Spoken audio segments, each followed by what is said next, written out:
Drag force refers to forces which act on a solid object in the direction of the relative fluid flow velocity.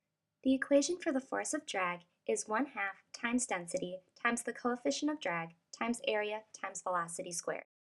P represents air density, which is 1.2 kilograms per meter cubed. CD represents the coefficient of drag, which is an index of how much drag an object can experience.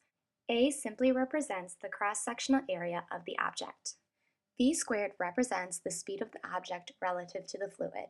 This variable has the largest influence on the force of drag because it is squared. Using this equation, we are now going to look at how the area of the cyclist can impact the amount of drag force they experience while riding a bike. This can be tested by creating different angles the cyclist's torso makes with the horizontal while keeping all of the other variables constant.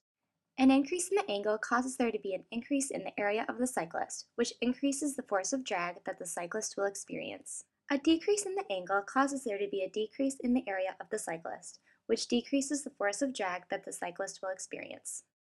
In the first clip, the cyclist is at a full upright 90-degree angle position. This increases the area due to the increase in the angle, causing the cyclist to experience a greater amount of drag. In the second clip, the cyclist is at about a 60-degree angle position. This decreases the area compared to the first clip due to the decrease in the angle, causing the cyclist to experience a lesser amount of drag. In the third clip, the cyclist is at about a 25-degree angle position.